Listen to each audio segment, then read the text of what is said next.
युवा में देश सेवा और भारतीय रक्षा सेना के प्रति जागरूकता लाने के उद्देश्य से मां ट्यूटोरियल कई वर्षों से प्रयास कर रहा है, जिस कारण गौतम राठौर का चयन एनडीए में हो गया है।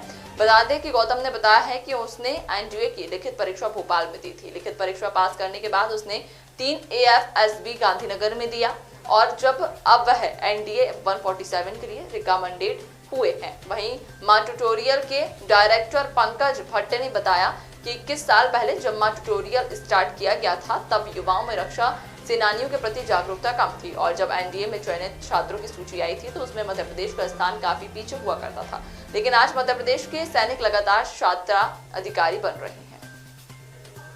जो बच्चे आप पढ़ाते हैं एनडीए में उनका सिलेक्शन होता है तो किस तरह से आप उन्हें प्रिपरेशन करते हैं, किस तरह तैयारी शुरू होती है?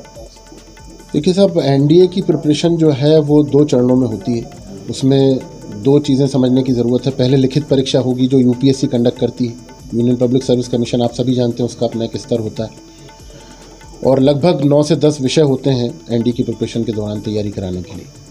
तो मां ट्यूटोरियल में पूरी एक स्पेसिफिक टीम है जो लिखित परीक्षा के लिए कम्प्लीटली डिवोटेड है और अलग अलग विषयों के सभी सब्जेक्ट स्पेशलिस्ट अलग अलग हैं। तो सबसे पहले, जैसे गौतम ने आपको बताया, सबसे पहले हम असेस करते हैं कि किस विद्यार्थी की स्ट्रेंथ क्या है और उसकी वीकनेस क्या है। जब आप स्ट्रेंथ के ऊपर बेहतर काम करेंगे तो उस पर्टिकुलर सेक्शन में ज़्यादा आप स्कोर करते हैं।